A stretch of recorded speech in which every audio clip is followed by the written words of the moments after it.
Hello 8260C students. Let's start with this exercise here, a little bit of algebraic manipulation of the equivalent resistance equation for two resistors in parallel. So pause the video, solve the equation for REQ. Remember, we derived this in class that our equation for resistors in parallel is 1 over REQ equals 1 over R1 plus 1 over R2 plus dot dot dot, or however many resistors are in parallel. But if there's just two, we can just leave off the plus dot dot dot. Now, of course, there is the trivial answer by just taking the inverse of both sides, but that's not really going to be very useful. I want to try to rearrange it into a way that makes it a little bit simpler to use. And so, since we don't know the values of R1 or R2, the easiest thing to do to add the fractions is to get a common denominator. And the simplest common denominator, of course, would be the product of the two, R1 times R2. To get that, we have to multiply each fraction by the other one. So the first one will be multiplied by R2 over R2. The second one is multiplied by R1 over R1. Now that we have a common denominator, of course, you can just add the fractions together. And then to solve for REQ, flip both sides. Is this the only way to do it? No, it's not, but I think it's the simplest way to get here. And of course, you should recognize, this looks awfully familiar, when we had done equivalence spring constants. Remember, we had said that there are certain parallels between springs and circuit elements. Although it's a little bit different, because this is the equation for equivalent resistance in parallel. You would get a similar equation for equivalent spring constant, but that was when they were in series. Anyway, so here we have a very nice shortcut, especially if the numbers are easy. Sometimes it's actually easier to do this than to put the numbers in your calculator. It's just going to be the product of the two resistances divided by their sum.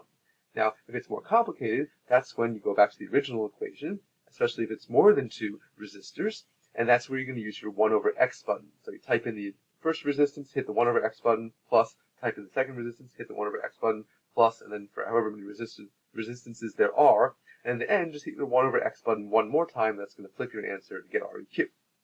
But for just two resistors in parallel, we have this very nice little shortcut. It doesn't keep going, though. I'm sure you could prove to yourself that the algebra gets much more messy if you do have R3, R4, or R5. But for two resistors in parallel, we have this nice shortcut. So, if you want to add this one more equation to your cheat sheet or to your list of new equations, you can. But it's not an official new equation. It's really just a rearrangement, a shortcut. Let's go back to our notes page where you had all the circuit basics. And the thing we haven't gotten to yet is electrical power. Electrical power can be calculated the same way mechanical power can be calculated. Just our original equation, P equals delta E over T. Really, this is for the average power. But now we're going to put it in terms of circuit quantities. So remember, the change in energy for a proton is given by the battery. The battery pushes on the protons, giving them electric potential energy.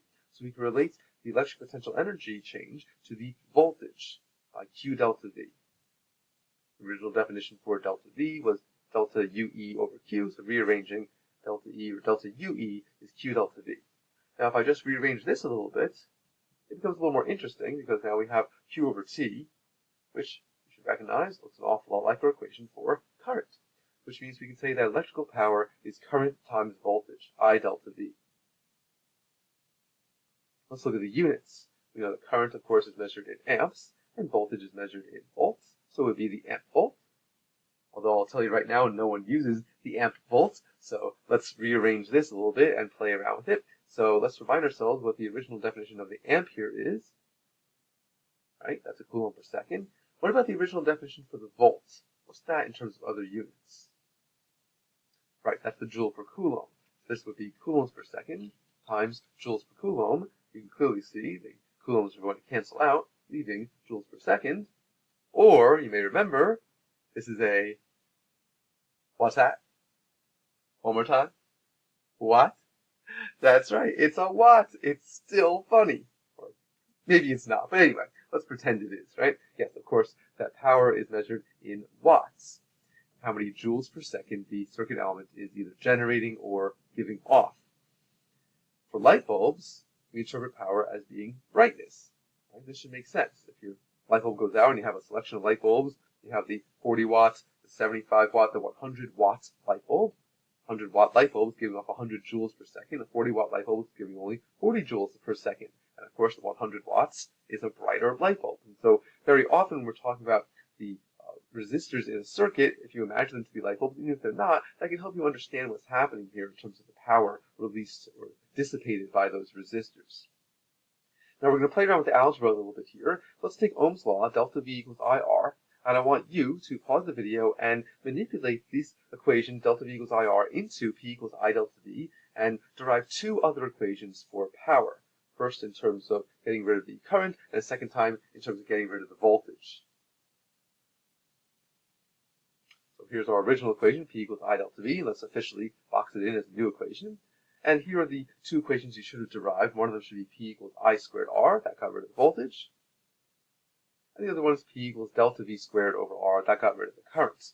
So I box all three of these in because they're very useful shortcuts. This way you don't have to continually use Ohm's law to get to the other terms. Just pick the equation that has the terms in it that you have in the problem, and you'll be able to directly calculate the power. More useful way to use these equations is when we compare resistors in a circuit. Very often you'll be given a complicated arrangement of resistors, maybe they're light bulbs, maybe they're not, and you're going to have to evaluate which light bulb is brighter than the other, or which resistor is dissipating more power than the other. It can get kind of confusing, so here's our strategy. When comparing resistors, choose the equation that has some value that is the same between them. And for that, you go back to your chart of series versus parallel, and you say, well, in parallel, for example, the voltages are the same. So you pick a power equation that has voltage in it. This way, if you know the voltage will be the same between them, you can see how the other terms change around it. Or in series, we know the currents are going to be the same. So you pick a power equation that involves current, so that the current's going to stay the same, the other values will change around it. Otherwise, like I said, you can get rather confused about it. But here's my advice. Pick an equation that has something that's in common with those resistors.